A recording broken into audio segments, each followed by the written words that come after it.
জালেম শাসক, জালেম গভর্নমেন্ট, ওদের উপরে চাপিয়ে দিয়ে আমি তোমার উম্মতকে নিস্তে নাবুদ করে দেব।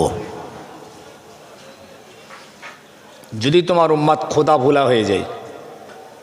দেখছেন না, ইউপিতে একটা জালেম শাসক, উত্তরাখণ্ডে জালেম শাসক, গুজরাটে জালেম শাসক, আসামে জালেম শাসক, সর্বোপরি ভারতের মাথায় বসে আছে জালেম শাসক।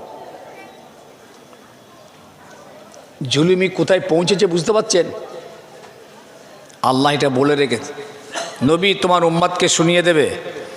আর কোরআন পাকে সমস্ত নবীদের যে গল্প আল্লাহ করেছেন আমার নবীর কাছে, সেই সব গল্পগুলো তোমার উম্মতকে শোনাবে যে আমি কেমন করে সেই সব নবীর উম্মতদেরকে পিঁপড়ে মারা করেছি, আমি পিঁপড়ে মারা।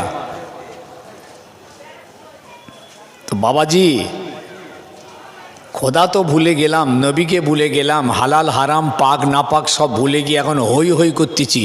এ তো আমাদের কর্মের ফল, এটাও আল্লাহ পাক বলে দিয়েছেন। জাহারাল ফাসাদা ফিল বাররি ওয়াল বাহরি বিমা কাসাবাত আইদিন নাস। জাহারাল ফাসাদা ফিল বাররি ওয়াল বাহরি বিমা কাসাবাত আইদিন নাস। এই হাবিব আপনার উম্মতকে আপনি শুনিয়ে দিন, এই সমুদ্রে আর এই খুশকিতে, জমিনে আর পানিতে যত ফাসাদ ফিতনা যা হচ্ছে, তোমার ওই উম্মতের কর্মের ফল, তাদের কৃতকার্য, তাদের কর্মের ফল। এটা আমি আল্লাহ করিনি। আজকে দেখুন না, জমিনের উপরে কত ফাসাদ, পানিতে কত ফাসাদ হচ্ছে দেখুন। আল্লাহ বলছেন সব নবী তোমার মানুষের কাজের ফল এটা। আর কতদিন এরকম করে ঘুরবো? দেখেন ইসলাম কিভাবে আমাদের কাছে এসেছে, আর সেই ইসলামকে আমরা কেমন করে ভুলে আছি। আপনি তো বলতেই পারবেন না ইসলাম মানে কি, বলতেই পারবেন না। চ্যালেঞ্জ। আমার ইমানদার ছেলেগুলিকে যদি ভাই ইমান কাকে বলে বলতো, বেটা কিচ্ছু বলতে পারবে না। মুসলমান কাকে বলে বলতো, বাবাজি একটা উত্তর দিতে পারবে না। আপনি কোথায় এলেন, কেন এলেন, কি কারণ এলেন, কি কর্তব্য আপনার, করণীয় কি, কোথায়, কেন, কোনো হিসাব নেই আপনার। আপনি তো নিজেকেই হারিয়ে ফেলেছেন। আপনি কে, আপনি কি, আপনি কেন, আপনার অবস্থান কি, আপনি এলেন কেন, আপনার কর্তব্য কি, যাবেন কোথায়, শেষ সিদ্ধান্ত কি, কিচ্ছু জানেন না। আপনি নিজেকেই ভাবতে শিখলেন না।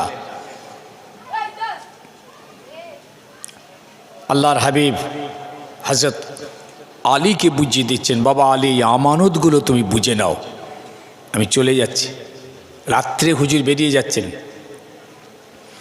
দুশ্মনরা চারদিকে দাঁড়িয়ে আছে। আলী এদেরকে বুঝিয়ে দিলেন আমানত, আমানত। বাবা আমানত বোঝেন? আমানত আল্লাহ রসুল বলছেন, লা ঈমানা লিমান লা আমানাতান লাহু, লা দীনা লিমান লা আহদা লাহু। যাদের ভিতরে আমানতদারি নেই তাদের ঈমান নেই। যারা ওয়াদা করে, ওয়াদা ভঙ্গ করে, তাদের দিন নাই। আমানত বোঝেন? এই আমার কাছে ধরুন কিছু টাকা আপনি রেখে দিলেন, যে হুজুর এটা রাখেন, আমি গরিব মানুষ, আমার মেয়ের বিয়ে আছে, সেই সময় আমাকে দেবেন। আমি আচ্ছা বাবা যাও, ঠিক আছে। ব্যাস সে টাকা খেয়ে ভোট করে দিয়েছি, লোপাট। এবার আজ আসে, কাল আসে, পরশু আসে, এই আসে, এই দেবো, কাল দেবো, পরশু দেবো, ঘুরিয়ে ঘুরিয়ে ঘুরিয়ে ঘুরিয়ে শেষবেলায় বলছে, এ বেটা তুই আমার কাছে টাকা রেখেছিস, কিছু প্রমাণ আছে? হ্যাঁ, ও তখন আসবারের দিকে ইন্না আল্লাহ মা সাবিরিন করে চলে গেল। ওর আর কিছু করার নেই। কেন? আমজাদ হুজুরকে বিশ্বাস করেছিল, হুজুর লোক, কিন্তু হুজুরই খেয়ে ফাঁক করে দিয়েছে। এইরকম জানেন, মসজিদের মোতাল্লি সাহেব, মসজিদের টাকা, মাদ্রাসার কমিটি, মাদ্রাসার টাকা, ইসাল সাহেবের টাকা, ঈদগার টাকা, কবরস্থানের টাকা, লেবারের টাকা, খেয়ে লুপাট। মসজিদের জমির ধান, আলু, পাট, ফসল, কোনো হিসাব নেই। গাছের ফসল, পুকুরের মাছ, মসজিদের পুকুর, মোতল্লি সাহেবের সব দায়িত্বে আছে। মূর্তি হিসাব কোনো হিসাব নেই। বেশি বাড়াবাড়ি করলে বলবে এটা আমার দাদুর মসজিদ, আমার দাদু জায়গা দিয়ে গেছে, এটা আমাদের মসজিদ, পারলে পড়িস না হয় বেরো। ভাই খারাপ লাগছে নাকি? এই বুড়ো কটা তো পেয়েছি, ছেলে ছুকরা তো এখানে নেই দেখতে পাচ্ছি, একটাও ছেলে নেই। হ্যাঁ বুড়ো হাবড়া আমার মতন যে কটা মরবার ভয় হয়েছে, কবরে যাবার টাইম হয়ে গেছে, তো ওই জন্য ভয়ে ময়ে এসে বসেছে। আর সেই জোয়ানগুলো ভাবছে এখন বহুত দিন বাঁচবো, বুঝতে পারছেন না, এই জন্য ওরাই ধারে আসে না। ওরা আসবে আসবে, এই শেষবেলায় যখন লাইন সোজা করবেন, কাতার প্যাকেট দেবেন, তখন দেখবেন জেনের বাচ্চারা এসে একদম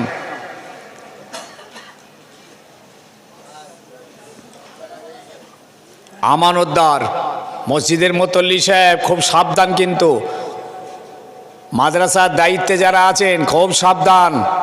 একটা পয়সা যদি হেরফের করেছো, তোমার জিন্দগি বরবাদ, দুনিয়ার আখেরাত সব বরবাদ, মাফ হবে না। নামাজ পড়েননি, মাফ হবে। রোজা রাখা হয়নি, গোনাহ করেছেন, আল্লাহর কাছে মাপ চাইলে মাফ হবে। হজ জাকাত কোরবানি আদায় করা হয়নি, গোনাহ করেছেন, কাঁদলে মাফ হবে। কিন্তু আমানতের টাকার খেয়ানত করেছেন, কিয়ামত পর্যন্ত আল্লাহর খানায় কাবার গেলাপ ধরে যদি কাঁদতে কাঁদতে পড়ে মরেও যান, জাহান্নামে চলে যাবেন।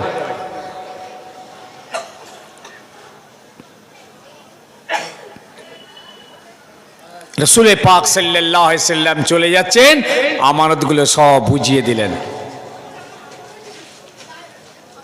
ভাই সাহেব, এই যে মসজিদের মুতল্লি যেখানে আছে, ধরুন সারা দেশেই আছে, মুতল্লি বলে একজন আছে তো নাকি, থাকে তো নাকি? কে মুতল্লি হবে জানেন? কার হওয়ার যোগ্যতা? আমরা তো যাকে তাকে করে দিই, এর হোমরা চোমরা পেরে দেখে ভাই তুমি মুতল্লি হও।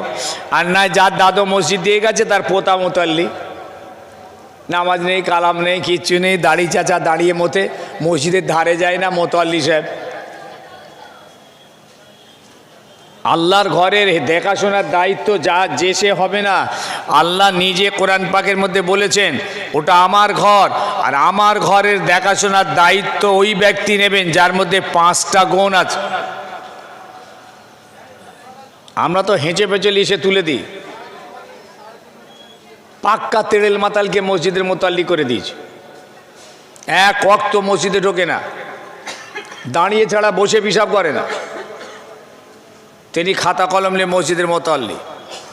আমি বাংলার বহু মসজিদের কথা বলছি, অথচ আল্লাহ পাক পরিষ্কার বলেছেন 5টা গুণ যার মধ্যে থাকবে তিনি মসজিদের আমার দেখাশোনার দায়িত্ব হাতে নেবেন। ইন্দামা ইয়ামুরু মাসাজিদাল্লাহি মান আমানা বিল্লাহ ওয়া বিল ইয়াউমিল আখিরে। মান আমানা বিল্লাহ, যিনি আল্লাহর উপরে ঈমান এনেছে, ওয়া বিল ইয়াউমিল আখিরে, আখিরাতের উপরে ঈমান এনেছে, ওয়া আকামুস সালাত, যিনি নামাজ আদায় করেছেন, ওয়া আতাউজ যাকাত, যিনি যাকাতটা ঠিকভাবে আদায় করেছেন, ওয়ালাম ইয়াখশা ইল্লাল্লাহ, এবং আমি আল্লাহ ছাড়া কাউকে ভয় করে না, এই ব্যক্তিটা আমার ঘরের জামিনদার হবে। শেষ শর্তটা দেখেছেন? নামাজি নেই, পাওয়া যায় না তাকে, জাকাতও ঠিক মতো দেয় না, আবার আল্লাহ শেষ বললেন আমি ছাড়া কাউকে ভয় করে না। আল্লাহকে ভয় করলে মসজিদের একটা পয়সা খাবে না সে। আমানত, মসজিদের টাকা আপনার কাছে আমানত আছে। ছোট হুজুর পীর কেবলা রহমাতুল্লাহ আলাইহি যখন ইন্তেকাল হবেন,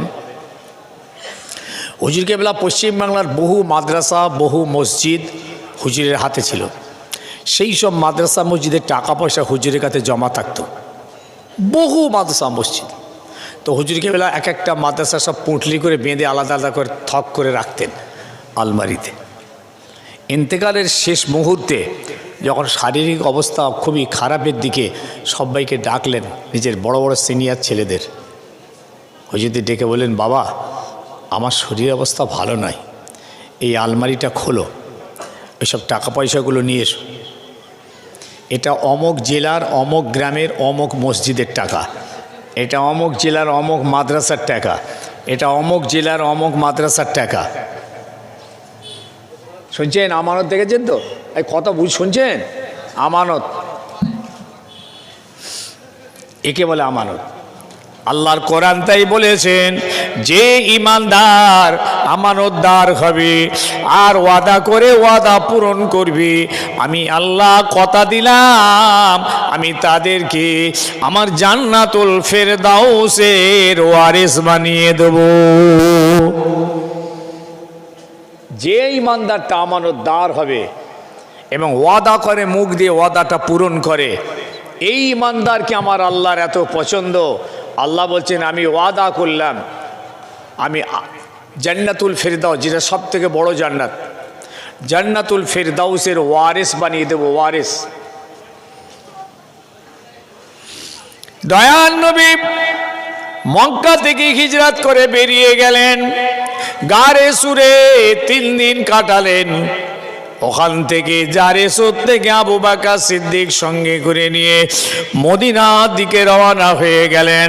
মদিনার জমিনে গিয়ে রাসূলুল্লাহ হাজির হলেন। আবু আইয়ুব আনসারী রাদিয়াল্লাহু তাআলা আনহুর বাড়িতে হুজুর উঠলেন।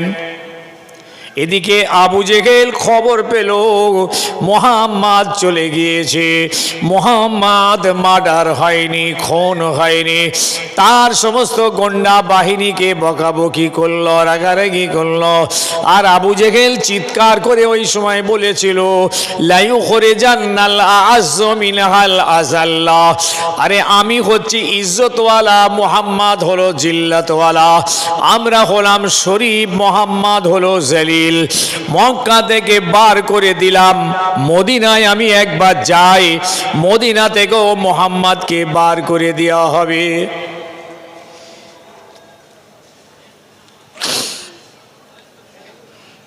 পরের বছরে আবু জেহেল মদিনার দিকে রওনা হলো।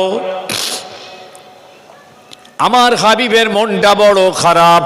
আবু জেহেল কিনা আমার নবীকে জিল্লাতওয়ালা বলে। ওগো আল্লাহ, আপনার হুকুমে তো আমি মক্কা ছেড়ে মদিনায় এলাম, আর আবু জেহেল আমাকে নাকি মদিনা থেকেও বার করে দেবে। আবু জেহেল নাকি ইজ্জতওয়ালা আর আমি নাকি জিল্লাতওয়ালা। আমার আল্লাহ আমার হাবিবকে সান্ত্বনা দিয়ে বলেছিলেন, ও নবী আপনি চিন্তা করবেন না, ওয়ালিল্লাহিল ইজ্জাতু ওয়া লিরাসূলিহি ওয়ালাকিন্নাল মুনাফিকিনা লা ইয়াফকাহুন। নবী ইজ্জত হলো আল্লাহ আল্লাহর রাসূলের জন্য।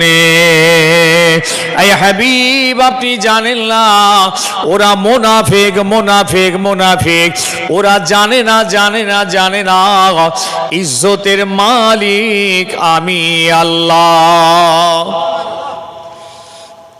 হাবিব আপনি কিছু মনে করবেন না। আল্লাহু আকবার। আমার হাবিবের মনটা শান্ত হলো। আবু জেহেল ঠিক পরের বছরই 1000 সৈন্য নিয়ে বদরের দিকে যাচ্ছেন, রাসূলুল্লাহকে মারবে। আমার হাবিবকে মারবার জন্য যাচ্ছে।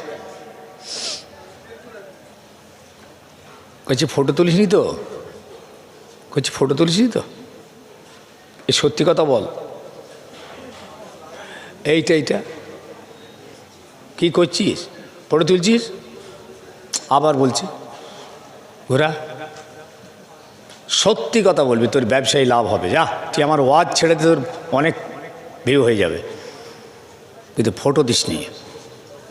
এড়ে জোরে জোরে জোরে জোরে লা ইলাহা লা ইলাহা ইল্লাল্লাহ লা ইলাহা ইল্লাল্লাহ ইল্লাল। খুব আওয়াজ করে মোহাব্বতে লা ইলাহা ইল্লাল্লাহ।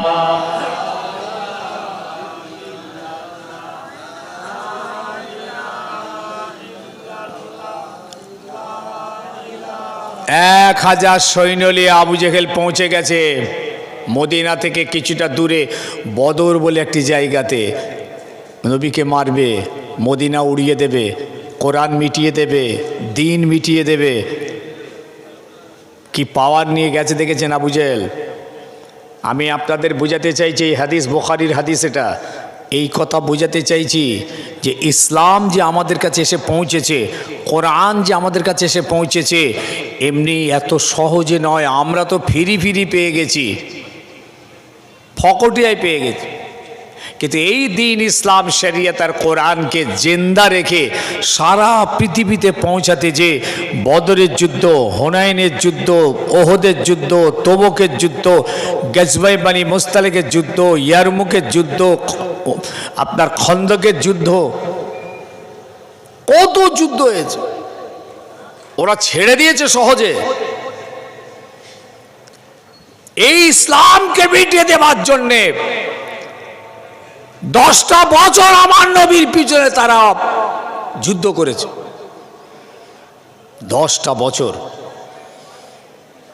আজ আমার সেই উঠে পড়ে লেগেছে সেই আবু জেহেলের খানদান, বংশের বংশ।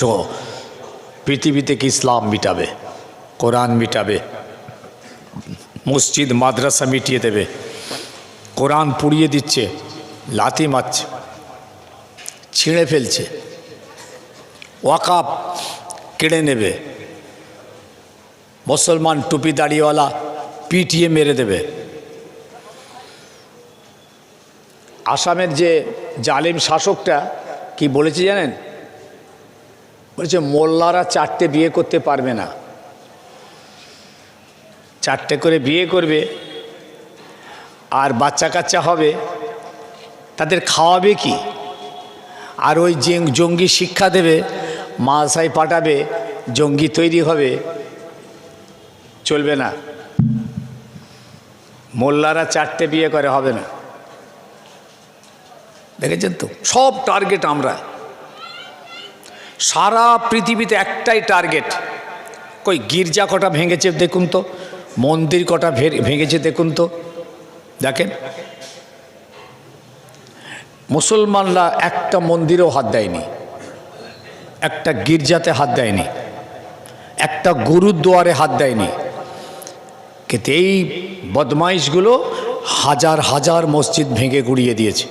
শুধু প্যালেস্তাইনিতে কয়েকশো মসজিদকে একদম সসীম করে দিয়েছে। আজ আমার ভারতের জমিনে মসজিদের ভিতরে পুজো হচ্ছে, আর একদিকে নামাজ হচ্ছে। কোন মসজিদ জানেন?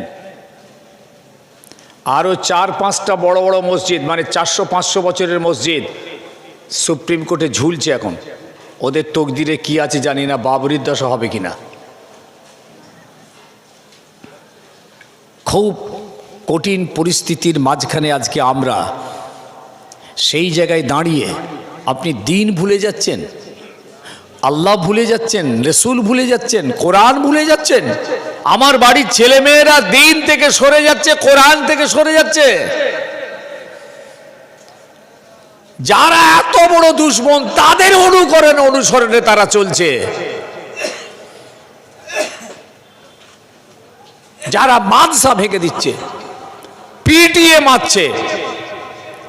ব্রিগেডে একটা গরিব মানুষ, মুসলমান ছেলে, প্যাটিস বিক্রি করে, বেচারা ভেজ করছিল, বুঝতে পারছেন? চিকেন পিটিয়ে তার রপা করে দিয়েছে, ভেঙে চুরে সব। উড়িষ্যাতে একটা যুবক মুসলিমকে পিটিয়ে মেরে দিলে।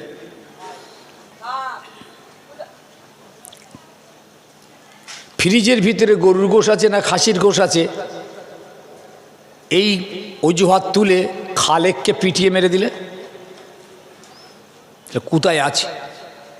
কোথায় আছেন আপনি? অথচ লজ্জা, আমার ঘরের ছেলেমেয়েরা ওদের অনুকরণ করে চলছে, ওদের অনুসরণ করে চলছে। ওদের কালচার, কৃষ্টি, রীতি নীতি, চাল চলন সব আজকে আমার ঘরের ছেলে মেয়েদের মধ্যে জায়গা পেয়েছে। আমার রাসূলুল্লাহর সুন্নাত, সাহাবাদের সুন্নাত, বুজুর্গানে দ্বীনদের তরিকা, বড় বড় ইমাম, আল্লাহর ওলি, হাক্কানি পীর মাশায়েখদের নিয়ম কানুন ওসিলা কিচ্ছু নেই এদের কাছে।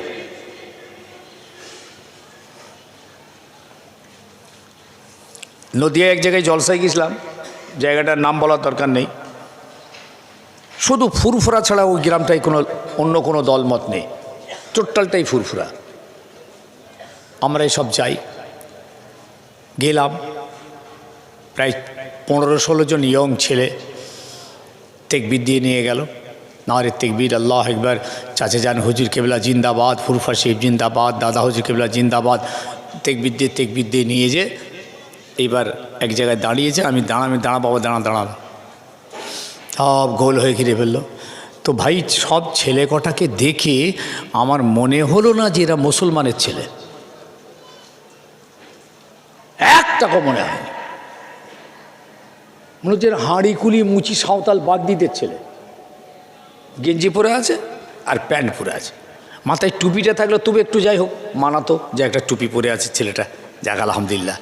টুপিটাও মাথায় নেই, কোনোভাবে বোঝা যায়নি যে এরা আমার মুসলমানের ছেলেরা।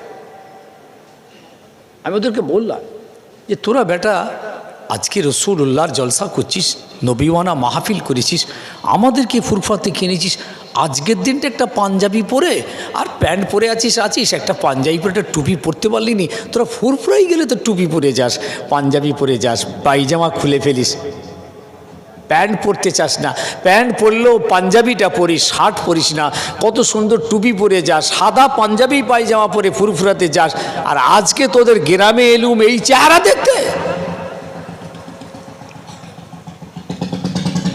খুব আফসোস,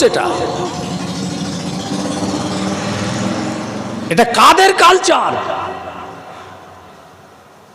এটা বুঝাচ্ছি যে আমার বাড়ির ছেলে মেয়েরা কাদের কালচারে আসক্ত হলো, যারা ইসলামের দুশমন, যাদের শানে আল্লাহ জাহান্নামের ওয়াদা করেছেন আর আমাদের শানে আল্লাহ জান্নাতের ওয়াদা করেছেন।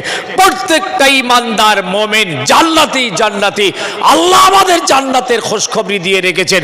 সেই জান্নাতীরা জাহান্নামীদের অনুসরণ করবে কেন? তাদের ইত্তেবা, তাদের পায়রাবি করবে কেন? তারা দাঁড়িয়ে দাঁড়িয়ে পানি পান করে, আমার ছেলেরা দাঁড়িয়ে পানি পান করবে কেন? তারা দাঁড়িয়ে পেশাব করে, আমার ছেলেরা দাঁড়িয়ে পেশাব করবে কেন? তারা মদ খায়, আমার ছেলেগুলো, তারা সুদ খায়, এরা, তারা ঘুষ খায়, এরাও ঘুষ খায়, তাদের নামাজ নেই, এদের নামাজ নেই, তাদের রোজা নেই, এদের রোজা নেই, তারা বাপ মাকে ধরে মারে, এরাও বাপ মাকে ধরে মারে। লজ্জা!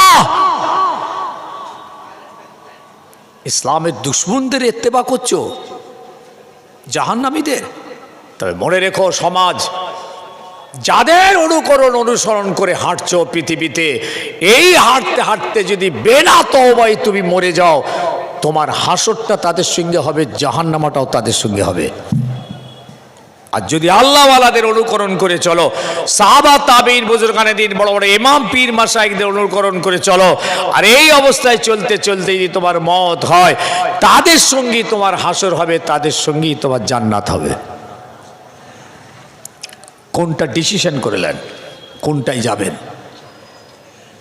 ওদের সঙ্গে জাহান্নামায় যাব না এদের সঙ্গে আমরা জান্নাতে যাব? কেন? ওরা পেশাব করে পানি নেয় না, আমার ছেলেগুলো পানি নেয় না। ওরা গান বাজনা যাত্রা মদ তাড়ি দুনিয়াময় ঘোরে, আমার ছেলে মেয়েরাও ঘোরে। কেন? ওরা সুদের কারবার করে, আমার ছেলেরাও সুদের কারবার করে। আমাদের জন্য নয়, আমাদের জন্য কোরআন আর হাদিস। আমরা বীর, এটা মাথায় রাখবেন, আমরা বীর। এই পৃথিবীতে না আমরাই সব থেকে বড় বীর ধর্মের বীর মুসলমান। আমাদের আল্লাহ আছে, নবী আছে, রসুল আছে, কোরআন আছে, হাদিস আছে। আমাদের জীবনটা এলোপাতাড়ি খামখেয়ালি নয়, আমরা সিরাতাল মুস্তাকিমে চলি, কোরআন হাদিস মেনে চলি। আমাদের লাইফটা বিশৃঙ্খল নয়, আমরা শৃঙ্খল। আল্লাহ আমাদের জন্য কত নিয়ামতের ওয়াদা করেছেন আপনি জানেন? সব ভুলে গেলেন?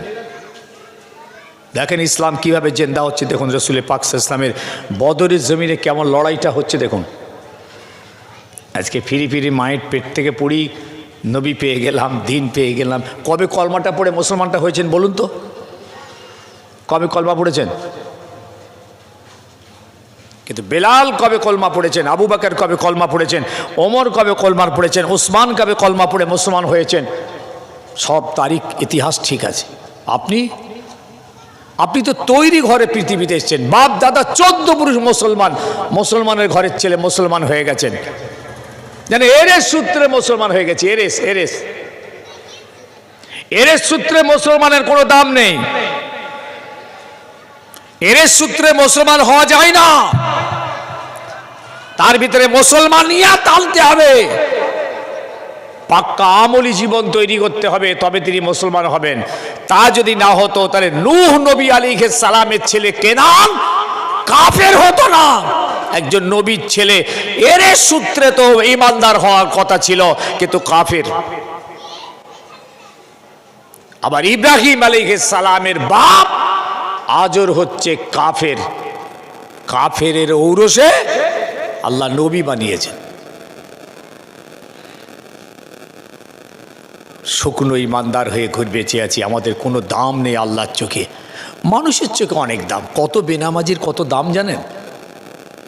কত মাতাল সুদখোরের কত দাম আছে বাজারে জানেন? কত চিটিং বা বদমাইশের বাজারে কত দাম মূল্য জানেন? বড় বড় অফিসার, বড় বড় সাহেব, বড় বড় নেতা, বড় বড় কমরেড, বড় বড় মন্ত্রী।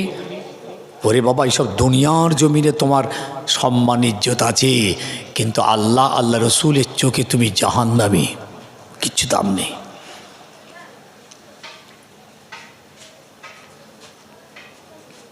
আবু জেহেল বদরের ময়দানে হাজির হলো 1000 সৈন্য, আর আমার নবী সৈন্য সংখ্যা 313।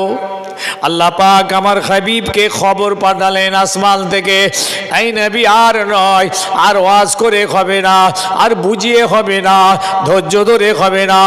আবু জেহেল 1000 সৈন্য নিয়ে বদরের দিকে রওনা হয়েছে। এই হাবিব আপনি বেরিয়ে পড়ুন, আপনার যে কটা সৈন্য আছে এই সৈন্য কটাকে নিয়ে আপনি ডিফেন্সে আবু জেহেলের সামনাসামনি হন। যুদ্ধ করা ফরজ হয়ে গেল। আল্লাহর কোরআন নাজিল হলো। আমার হাবিব বড় চিন্তিত হয়ে পড়লেন, কি করেই মোকাবেলা করা সম্ভব? আমার তো সৈন্য সংখ্যা কম, আমার অস্ত্র শস্ত্র নেই, কি করে অত বড় শক্তির বিরুদ্ধে মোকাবেলা হবে? আবু জেহেল দৃঢ় প্রতিজ্ঞা করে বার হয়েছে, মুহাম্মদকে কতল করবে, কোরআনকে মিটিয়ে দেবে, মদিনা উড়িয়ে দেবে, ইসলাম মিটিয়ে দেবে। বদরের জমিনে সারা পান হবে আনন্দে আনন্দে, আর মেয়েদের দিয়ে নাচ হবে, নাচ হবে। আল্লাহর হাবিব সাহাবীদের জিজ্ঞেস করলেন, বাবারা কি বলছো বলো? আল্লাহ পাক এই হুকুম পাঠিয়েছে, বদরের জমিনে আবু জেহেলকে রুখতে হবে, ডিফেন্সে যেতে হবে। এই ডিফেন্সে গেলে ক্ষয়ক্ষতি হয়ে যাবে, টুকরো টুকরো হয়ে যাবে, শহীদ হয়ে যাবে। বিনিময়ে আল্লাহ তোমাদের জন্য বড় নিয়ামতের ওয়াদা করেছেন। বাবা সাহাবীরা কি বলছো বলো? আল্লাহ নবী সাহাবীরা বলেছে, ইয়া রাসূলুল্লাহ আপনি কোনো চিন্তা করবেন না, পেরেশান হবেন না, হুজুর আপনি চলুন চলুন, আমরা আপনার সামনে, আপনার পিছনে, আপনার ডায়ে, আপনার বায়ে সব সময় আপনার সঙ্গে রইলাম। আমার হাবিবের একটা চিন্তা ছিল মনের মধ্যে, এই কটা মুসলমান 313 জন, ইমানটাও খুব কম, বয়স বেশি নয়, ইমানের বয়স কম, এরা কি যুদ্ধে যাবে না পালিয়ে যাবে? বুখারীর হাদিস, এরা কি যুদ্ধে লড়বে না পিছু হটবে? এটা ছিল আমার নবীর খুব চিন্তা। সাহাবীদের কাছে যেই বলেছেন, সাহাবীদের উত্তর দেখেছেন, ইযহাব ওয়া নাহানু আমামাকা ওয়া খালফাকা ওয়া ইয়ামিনিকা ওয়া ইয়াসিরিকা। ইয়া রাসূলুল্লাহ আপনি চলুন চলুন, আমরা আপনার সামনে, আপনার পিছনে, আপনার ডায়ে, আপনার বায়ে সব সময় আপনার সঙ্গে রইলাম। ইয়া রাসূলুল্লাহ আমরা তো ঘর হারা, বাপ হারা, মা হারা, ছেলে হারা, বিবি হারা, ভিটে হারা, সর্বহারা হয়ে আপনাকে পেয়েছি, আপনাকে পেতে গিয়ে সব হারা হয়েছি। ইয়া রাসূলুল্লাহ আপনাকে পেতে গিয়ে আমরা মার খেয়েছি, চাবুক খেয়েছি, অতপ্ত বালির উপরে শুয়েছি, মুখে পাথর চাপিয়েছি, আগুনের ছ্যাঁকা খেয়েছি। ইয়া রাসূলুল্লাহ আপনাকে ছেড়ে আমরা পালিয়ে যাব না। হুজুর তখনও পর্যন্ত মনের উপর ভরসা করতে পারছেন না। যে এরা কি সত্যি আবু জেহেলের সঙ্গে যুদ্ধে যাবে না পালিয়ে যাবে? যাবে তো, এক তো সব হারা হয়ে এসেছে, আবার জীবনটা দেবে ওরা। ইসলামের শুরু বলছি আপনাদেরকে, আর এই যুদ্ধটাই ছিল ইসলামের প্রথম সব থেকে বড় এবং গুরুত্বপূর্ণ যুদ্ধ। এইখানে হক না হকের ফয়সালা হবে, ন্যায় অন্যায়ের ফয়সালা হবে, ইমান বেঈমানের ফয়সালা হবে, মিথ্যা সত্যের ফয়সালা হবে। এই যুদ্ধটাই ছিল ইসলামের সব থেকে গুরুত্বপূর্ণ লড়াই। অথচ আমার নবী আগে বেড়ে যুদ্ধ করতে চায়নি। আবু জেহেল মক্কা থেকে 150 কিলোমিটার রাস্তা অতিক্রম করতে গিয়ে বদরের প্রান্তরে গিয়ে হাজির হয়েছে আমার নবীকে মিটিয়ে দেবে। তাহলে যুদ্ধ চাপিয়ে দেওয়া হয়েছে, আমার নবীকে বাঁচার জন্য ডিফেন্সে যেতে হয়েছে। এই ডিফেন্স করতে গিয়ে সংঘাত হয়েছে। বদমাইশ এই হিন্দুত্ববাদী গোঁড়া হিন্দুত্ববাদী উগ্র হিন্দুত্ববাদী মানুষগুলো বলে মুসলমানের এই মোহাম্মদ হচ্ছে জঙ্গি। ও জোর করে তলোয়ার দেখিয়ে, ভয় দেখিয়ে, লোভ দেখিয়ে মানুষকে ডেকেছে। তলোয়ারের জোরে ইসলাম প্রচার হয়েছে। ভয় দেখিয়েছে মানুষকে, লোভ দেখিয়েছে, সন্ত্রাস সৃষ্টি করে মানুষকে ইসলামের দিকে এনেছে। কাচ্চা মিথ্যে, বেকুফ, তোমরা জানো না। যুদ্ধ চাপিয়ে দেওয়া হয়েছে, আমার নবীকে বাঁচার জন্য এগোতে হয়েছে। মদিনা উড়িয়ে দেবে, মদিনায় হামলা করবে, ডিফেন্সের জন্য আল্লাহ বলেন একটু আগিয়ে গিয়ে ওদেরকে রোকো। এই রুখতে যে সংঘর্ষ হয়েছে। তাও আমার নবী বলেছিলেন সাহাবীদের, কেউ আগে বেড়ে তীর ছুড়বে না,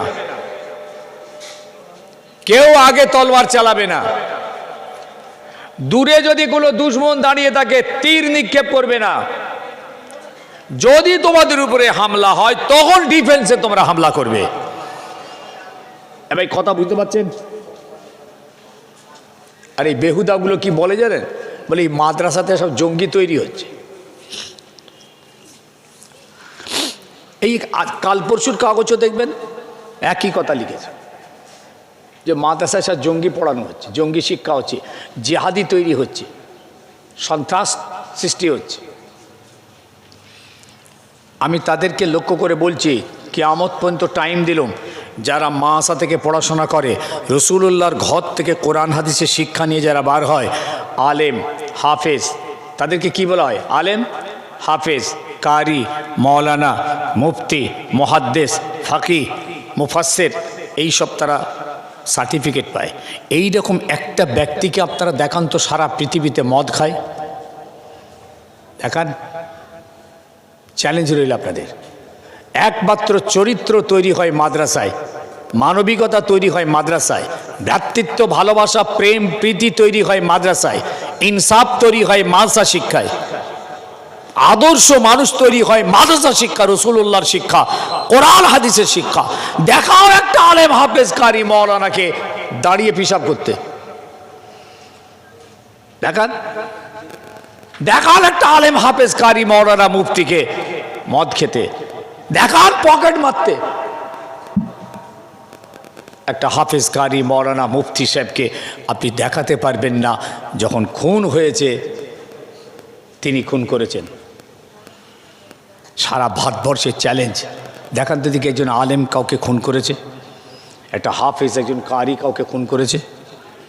মুসলমান খুন করতে পারে, ইমানদার অনেককে খুন করেছে, অনেক খুনি ইমানদার আছে, তারা ইসলামের কলঙ্ক। তারা এই যে বড় বড় জঙ্গি ঘুরছে, সব বড় বড় বোম ব্লাস্ট করছে, প্লেন হাইজ্যাক করছে, ট্রেন উড়িয়ে দিচ্ছে, বড় বড় মুসলিম সংগঠন জঙ্গি আছে, ওদেরকে ইসলাম ঘৃণা করে, ইসলামের সঙ্গে ওদের কোনো সম্পর্ক নেই, ইসলাম এটার কোনো অনুমতি নেই। তবে আপনি বলছেন মুসলমান মাদ্রাসাতে সব জঙ্গি তৈরি হচ্ছে। যত পশ্চিমবাংলায় খুন হয়েছে একটা দেখান তো দিকে মৌলানা খুন করেছে, তাহলে জঙ্গিটা হলো কোথায়? দয়ার নবী রাহমাতাল লিল আলামিন নবীকে এক সাহাবী বলে উঠলেন, ইয়া রাসূলুল্লাহ, ইয়া হাবিবাল্লাহ, আমরা মুসা নবীর উম্মতের মতন নই। মুসা নবীর উম্মতেরা মুসা নবীকে বলেছিল, এই মুসা, এই যুদ্ধ আমরা করতে পারবো না, এই ভিতরে যাওয়া যাবে না। এই মুসা, এক কাজ কর, তুই আর তোর খোদা দুজনে গিয়ে লড়াই কর, আমরা এখানে বসে রইলাম। কোরআনের মধ্যে এসছে, আল্লাহ পাক আমার হাবিবকে শুনিয়েছেন এই আয়াত, ইযহাব আনতা ওয়া রাব্বুকা ফাকাতালা ইন্না হুনা কায়িদুন। এই মুসা, তুমি যুদ্ধ করতে যাও, তোমার খোদাকে নিয়ে যাও, আমরা যুদ্ধ করতে পারবো না।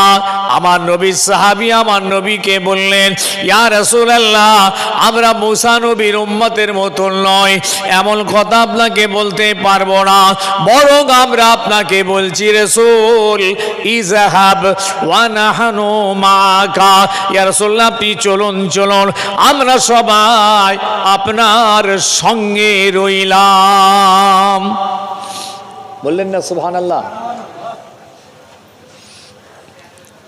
এই কথাটা সাহাবীদের কাছ থেকে শোনার পরই না আল্লাহর হাবিব হেসে ফেলেছেন।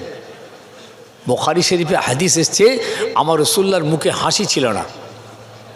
যেদিন থেকে আল্লাহর নবীকে আল্লাহ পাক হুকুম করলেন যুদ্ধে যেতে হবে, সেই দিন থেকে আমার নবীর মুখে হাসি ছিল না। আর এই কথাটা শুনেই রাসূল একটু মুচকে হাসলেন।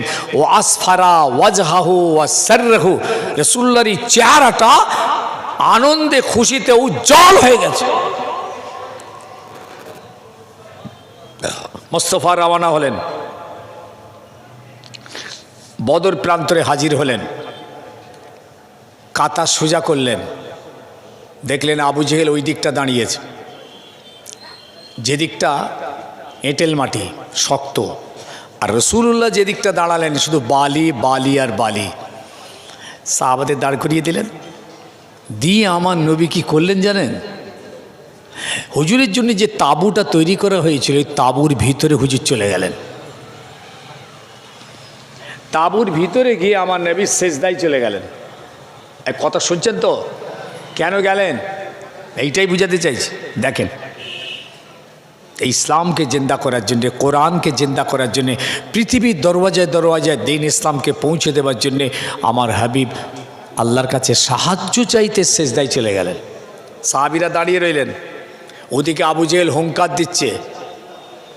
আল্লাহর হাবিব তাঁবুর ভিতরে গিয়ে আল্লাহর জমিনে সেজদায় পড়ে কাঁদতে লাগলেন, আল্লাহ আপনি আসমান থেকে সাহায্য নাযিল করুন। আল্লাহ আপনি যদি সাহায্য নাযিল না করেন, আল্লাহ এই কথা সাহাবী যদি আজকে শহীদ হয়ে যায় আর আল্লাহ বলার কেউ থাকবে না। 13 বছর ধরে মক্কার জমিনে ওয়াজ করে এই 313 জন ঈমান এনেছে। ইয়া আল্লাহ, এরা যদি আজকে শহীদ হয়, ইসলাম মিটে যাবে, দ্বীন মিটে যাবে। আল্লাহ আপনি আসমান থেকে সাহায্য নাযিল করুন। বাপারা মা মারা নবী, আমাদের এতিম ইয়াসিন নবী সেজদায় পড়ে কাঁদছেন। আমার হাবিব মাথা তুলছেন না। রাসূল মাথা তুলছেন না, এত গভীর কাঁদছেন, আল্লাহর কাছে সাহায্য চাইছেন, নিজের জন্যে নয়, নিজের ছেলে বিবি বাল বাচ্চার জন্যে নয়। এই রাসূলের এই কান্না ছিল এই যে দিন আজকে আমরা পেয়েছি, এই দিনকে বাঁচানোর জন্যে, যে কোরআন আজকে আমরা পেয়েছি, এই কোরআনকে আমাদের দরওয়াজায় পৌঁছে দেওয়ার জন্যে। ভাই কথা কি বুঝতে পারছে?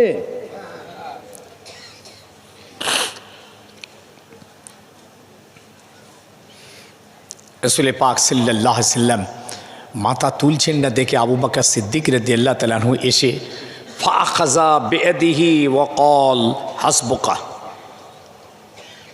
আবু বকর সিদ্দিক আস্তে আস্তে এলেন, এসে রাসূলুল্লাহর মুবারক হাতটা ধরেছেন। হুজুর তো সিজদায় আছেন, গায়ের চাদরটা না গা থেকে পড়ে গেছে। আবু বকর সিদ্দিক এসে হাতটা ধরেছেন আস্তে করে। হাসবুকা ইয়া রাসূলুল্লাহ, হয়েছে হুজুর, এবার আপনি মাথাটা তুলুন, অনেকটা সময় পার হয়ে গেছে, ইয়া রাসূলুল্লাহ আপনি এবার মাথাটা তুলুন। দেখুন সব মুজাহিদিনরা লাইন দিয়ে দাঁড়িয়ে গেছে, দুশমনরাও দাঁড়িয়ে গেছে, হে হাবিব আপনি মাথা তুলুন। সেনাপতি মাথা তুলছেন না,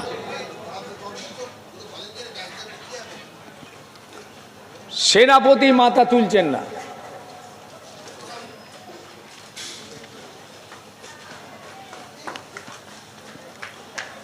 ওই সময়ে আমার হাবিব আল্লাহকে কি বলছেন, আল্লাহুম্মা ইন শি'তা লাম তু'বাদ। রাসূলুল্লাহ সিজদায় পড়ে বলছেন, আল্লাহুম্মা ইন শি'তা লাম তু'বাদ। ও আল্লাহ, তুমি যদি চাও যে এই পৃথিবীতে তোমার আর কোনো ইবাদত হবে না, তাহলে আল্লাহ আমাদেরকে শহীদ করে দাও। আল্লাহ আমাদেরকে শহীদ করে দেন। আর যদি আপনি চান পৃথিবীতে আপনার ইবাদত, আপনার বন্দেগী থাকবে, তাহলে আপনি আসমান থেকে সাহায্য পাঠান। দয়ার হাবিব রাহমাতাল লিল আলামিন নবী মাথা তুলছেন না, সিজদায় পড়ে কাঁদছেন, আল্লাহ আল্লাহ আল্লাহ। জিবরিল আমিন এলেন, ইয়া রাসূলুল্লাহ আপনি এমন করে আর কাঁদবেন না, আপনার কান্না আল্লাহ দরবারে কবুল হয়ে গিয়েছে। ইয়া রাসূলুল্লাহ, আল্লাহ পাক জানিয়েছেন আপনি মাথাটা তুলুন, আজকের এই বদরের ময়দানে আপনাকে আল্লাহ একা ছেড়ে দেন নাই, স্বয়ং আল্লাহ আপনার সঙ্গে রয়েছে। ইয়া রাসূলুল্লাহ, আল্লাহ পাক আরো জানিয়েছেন আজকের এই ময়দানের কামিয়াবির ঝান্ডা, জয়ের ঝান্ডা আল্লাহ আপনার হাতে দিয়ে দান করে দিয়েছে। সুবহানাল্লাহ বলেন, সুবহানাল্লাহ বলেন। আল্লাহু আকবার। আসমান থেকে খুশির খবর জিবরিল আমিন নিয়ে গেলেন, আমার হাবিব খুশি হয়ে গেলেন, মোবারক মাথা সিজদা থেকে তুললেন। এত কেঁদেছিলেন, চোখের পানিতে বালিগুলো ভিজেই কপালে লেগেছে।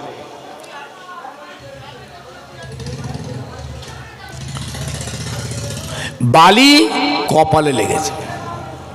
আমার হাবিব এবার বেরিয়ে আসছেন তাঁবুর ভিতর থেকে। যখন বেরিয়ে আসছেন তখন খুব মেজাজে বেরোচ্ছেন। হাদিস পাকের ভাষা মতো বলছি, রাসূলুল্লাহ খুব মিজাজে বেরিয়ে আসেন। কেন বলুন তো? আসমান থেকে অ্যালটমেন্ট হয়ে গেছে সাহায্যের। রাসূল আর কোনো পরোয়া করছেন না, একদম মিজাজে বেরিয়ে এসি তাঁবুর বাইরে এসি হুজুর বলেছিলেন, সায়াহাজুমুল জুমউ ওয়া ইউওয়াল্লুনাদ দুবুর, সায়াহাজুমুল জুমউ ওয়া ইউওয়াল্লুনাদ দুবুর। ওই দলটা তাড়াতাড়ি পিছু হটবে, ওই দলটা তাড়াতাড়ি ধ্বংস হবে। সায়াহাজুমুল জুমউ ওয়া ইউওয়াল্লুনাদ দুবুর। আবু জেহেলের দিকে রাসূলুল্লাহ ইশারা করছেন, বলি এক মুঠো বালি হাতে নিয়েছেন, ছুঁড়ে দিয়েছেন। কোথায় ছুঁড়লেন? কোথায় ছুঁড়লেন? আবু জেহেলের সৈন্যদের দিকে। রাসূলের দিকে দাঁড়িয়েছে, আবুর দিকে দাঁড়িয়েছে। তাফসীরে লিখছে, ওই এক মুঠো আমার রাসূলুল্লাহর হাতের ছুঁড়ে দেওয়া বালি ওই 1000 সৈন্যের চোখে চোখে পড়েছে আর কানের মধ্যেও গিয়ে পড়েছে। এটা হয় কি করে?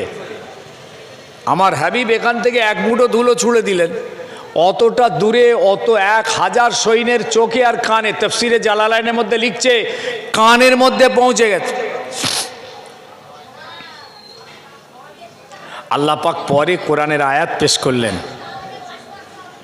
ওয়ামা রামাইতা ইজ রামাইতা ওয়ালাকিন্নাল্লাহা রামা। আমার হাবিব বদরের জমিনে সিজদায় পড়ে আপনি আমার কাছ থেকে সাহায্য চেয়েছিলেন, তাই আমি আল্লাহ প্রথম সাহায্য করেছিলাম। আপনি যে বালিটা ছুঁড়েছিলেন এটা আপনি ছুঁড়ে ওদের চোখে পৌঁছাতে পারেননি, ওয়ালাকিন্নাল্লাহা রামা, বরং আমি আল্লাহ ছুঁড়ে পৌঁছে দিয়েছিলাম। আল্লাহ সাহায্য 1 নম্বর। এটা আমার আল্লাহ 1 নম্বর সাহায্য করেছে। আচ্ছা, এই দিক থেকে কি যাচ্ছে কোথায় বুঝতে পারে? এরা কারা? মেলা ঘুরছে এই দিক দিয়ে, বন্ধ করে দাও না, খোদার রহমতের রাস্তা।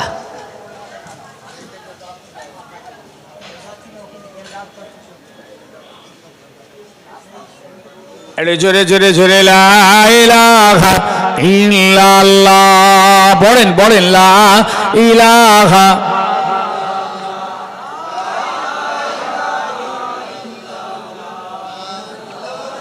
ইল্লাল্লাহ লা ইলাহা মাশাআল্লাহ মাশাআল্লাহ খুব দিল লাগিয়ে লা ইলাহা ইল্লাল্লাহ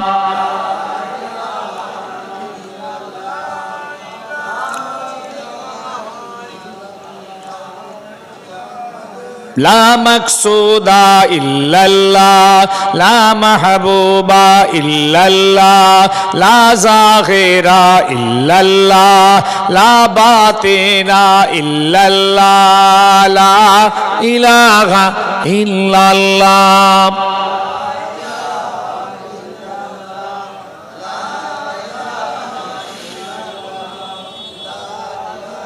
লা ইলাহা ইল্লাল্লাহ মুহাম্মাদুর রাসূলুল্লাহ। বাবাজি, দ্বিতীয় সাহায্য আল্লাহ আসমান থেকে কি করেছিল জানেন? আমার হাবিবকে জয় দেবার জন্যে 5000 ফেরেশতা নামিয়ে দিয়েছিলেন। একবার জোরে বলুন। 5000 ফেরেশতা আল্লাহ আসমান থেকে নামিয়েছিলেন আমার রসুলকে সাহায্য করার জন্যে। পাগড়িওয়ালা, ঘোড়সওয়ার, হাতে তলোয়ার, 5000। 3 নম্বর সাহায্য করেছিলেন আল্লাহ আসমান থেকে ওই দিন। আমার হাবিবের ওখানে কামিয়াবি হওয়া খুব কঠিন ছিল। আবু জেহেল যে শক্তি নিয়ে ওখানে সেদিন দাঁড়িয়েছিল, আমার হাবিবের অস্ত্র শস্ত্র ছিল না, ঘোড়াও ছিল না, গুটিগত ভাঙা টুটা। 3 নম্বর সাহায্য করেছিলেন আমার হাবিব যে দিকটা দাঁড়িয়েছেন, বালি, পা ডিসব্যালেন্স হচ্ছে, ঘোড়া দাঁড়াতে পারছে না, সাহাবিরা দাঁড়াতে পারছেন না, পায়ে ব্যালেন্স পাচ্ছে না। আর আবু জেহেল যে দিকটা দাঁড়িয়েছে এঁটেল মাটি, পায়ের তলায় টিপ পাচ্ছে। এই কথা বুঝতে পারছেন তো? আল্লাহ পাক এত পানি দিলেন ওই দিন, কোরআন পাকের আয়াত নাযিল হয়েছে, এত অবিশ্রান্ত বৃষ্টি আল্লাহ দিয়েছিলেন 17ই রমজান বদরের জমিনে। সেই পানিতে আমার রসুলের পায়ের তলার বালিগুলোকে আল্লাহ পাক মজবুত এবং টাইট করে দিয়েছিলেন। একবার বলুন, বালিতে পানি ব্যাপক দিলে কি হয়? টাইট হয়ে যায়। আর এঁটেল মাটিতে পানি পড়লে এবার ওর দিকটা, তাহলে আবু জেহেলের পায়ের তলা স্লিপার হলো, আর আমার হাবিবের পায়ের তলা মজবুত হলো। পানির দরকার ছিল, পিপাসার দরকার ছিল, রান্নার দরকার ছিল, গোসলের দরকার ছিল, সব আল্লাহ পাক ওই পানি দিয়ে আমার হাবিবকে পরিপূর্ণ করে দিয়েছিলেন। যুদ্ধ শেষ হলো, আর ওদিকটা বলবো না। যুদ্ধ শেষ হলো, কেমন করে যুদ্ধ হলো ওটা আর বলছি না। এই যুদ্ধে আল্লাহ আমার হাবিবকে কামিয়াব করলেন, তাও 14 জন সাহাবী শহীদ হয়ে গেলেন। 14 জন সাহাবী। কজন বাবা? কজন? 14 জন। আনসার আর মুহাজিরের মিলিয়ে 14 জন সাহাবী ওই দিন শহীদ হয়ে গেল। আর আবু জেহেলের দল বলেরা প্রায় 70 জন মারা গেল। আবু জেহেলও মারা গেল। যে আবু জেহেল বলেছিল আজকে নাচ হবে, শরাব হবে, আজকে ইসলাম মিটবে, আবু জেহেল নিজেই মারা গেল ওই দিন। 2 বাচ্চা ছেলে গিয়ে মেরেছে আবু জেহেলকে। 2 ভাই, মুঈজ আর মুআইয়েজ, এই 2 ভাই মিলে গিয়ে মেরেছে আবু জেহেলকে। আল্লাহু আকবার। আল্লাহ পাক তার দ্বীনকে কিভাবে জেদ্দা করেছেন। ওই দিন যদি ইসলাম ক্ষয়ক্ষতি হয়ে যেত, তাহলে জীবনের মতো ইসলামের ক্ষতি হয়ে যেত। আল্লাহ তার হাবিবকে এইভাবে সাহায্য পাঠিয়ে দ্বীন জেন্দা করলেন, কোরআন জেন্দা করলেন, ইসলাম জেন্দা করে সারা পৃথিবীর দরওয়াজায় দরওয়াজায় পৌঁছে দিলেন। আর আজকে সেই দ্বীন ইসলাম আমাদের ঘরে এলো, আমরা দ্বীনের ঘরে এসে দ্বীন জবাই করছি। সেই দিনকে আমরা জবাই করছি। যে ছেলেটা নামাজ পড়লো না, সে তো দ্বীনকে জবাই করলো। আর যে ছেলেটা নামাজ পড়লো, আল্লাহু আকবার, আল্লাহর জমিন আল্লাহ দ্বীনকে কায়েম করলো, দ্বীনকে মজবুত করলো। তাই নবী পাক সাল্লাল্লাহু আলাইহি ওয়াসাল্লাম আরফার ময়দানে গেলেন। জীবনে একবার হজ করেছিলেন। এই হজ্জাতুল বেদাতে গিয়ে হুজুর আমার কাসওয়া উটের উপরে বসলেন। যে উটটা আমার রাসূলুল্লাহ নিজস্ব উট ছিল, এই উটের লাগাম ধরেছে জারির বিন আব্দুল্লাহ আল বাজালি, যিনি রাসূলুল্লাহর শেষ জীবনের সাহাবী। উনি উটের লাগাম ধরে আছেন, আল্লাহ নবী উটের উপরে বসে আছেন। প্রায় 1.5 লাখের কিছু কম বেশি সাহাবী আরফার ময়দানে হাজির হয়েছে। আল্লাহ নবী ওই জারির বিন আব্দুল্লাহ আল বাজালি ওই সাহাবীকে লক্ষ্য করে বলেছিলেন, ইয়া জারিরো ইস্তানসাতিন নাস, বাবা জারির, আরফার ময়দানের মানুষগুলোকে একবার চুপ করতে বলো, আমি মুহাম্মদুর রাসূলুল্লাহ কিছু জরুরি কথা বলে যেতে চাই। বদর যুদ্ধ হয়েছে 2 হিজরি, আর রাসূলুল্লাহ হজে গেছেন 10 হিজরি। প্রায় 1.5 লাখের উপর সাহাবী ওখানে হাজির হয়ে গেছেন। জীবনের শেষ হজ, রাসূলুল্লাহ জীবনে যাবেন না, হজ আর হবে না। একবারই হজ করেছিলেন, উমরা কয়েকবার করেছেন। শুনছেন, উমরা কয়েকবার করেছেন। হযরতে জারির একটা আওয়াজ দিয়েছিলেন, গোটা আরফার ময়দান স্তব্ধ হয়ে গিয়েছিল। আল্লাহ নবী উটের উপরে বসে ওয়াজ করছেন, গোটা আরফার ময়দান আমার রাসূলুল্লাহকে দেখতে পাচ্ছেন। আমার নবী বলেন, সাহাবীরা আল্লাহর জমিনে আল্লাহর নামাজ কায়েম করো। আজ যদি রাসূল আমাদের মাঝে থাকতেন, হুজুর আমাদেরকে এই কথাই বলতেন, বাবা আল্লাহর নামাজ আদায় করো। আপনি নবীকে মহাব্বত করেন, নবীকে ভালোবাসেন, অন্তরে রাসূলুল্লাহর মহাব্বত আছে, ঠোঁট দিয়েও আপনি বলেন নবী নবী নবী করেন, নারায়ে রিসালা বলেন, কিন্তু দুনিয়ার মানুষ মহাব্বতটা রাসূলুল্লাহর আছে, কিন্তু ইত্তেবার অনুসরণটা ইহুদি নাসারাদের আছে। মোহাব্বত যদি রাসূলুল্লাহর হয়, ইতাআত আর পাইরাবি আর অনুসরণটা রাসূলুল্লাহরই হবে। কিন্তু আফসোস, আজকে দুনিয়ার সমাজের মুসলমান ঘরের ছেলে মেয়েরা, তুমি মোহাব্বতটা নবীকে করলে, ঈমান নবীর উপরে আনলে, কিন্তু অনুসরণটা তুমি জাহান্নামীদের করলে। তাহলে মোহাব্বত জান্নাতীকে করলে, অনুসরণটা জাহান্নামীকে করলে। আল্লাহর হাবিব বললেন, বাবারা নামাজ কায়েম করো, রমজানের রোজাটা রেখো, পয়সাওয়ালা মালদার হজ যাকাত কোরবানি আদায় করো, বাপের হক, মায়ের হক, স্বামীর হক, স্ত্রীর হক, প্রতিবেশীর হক, এতিমের হক, এদের হক আদায় করো। ও আমার সাহাবীরা, বাবারা বাবারা, খবরদার খবরদার খবরদার, মদ খাবে না, সুদ খাবে না, চুরি ডাকাতি খুন খারাপি রাহাজানি করবে না, মেরে কেড়ে নেবে না, কাউকে আঘাত দেবে না দেবে না।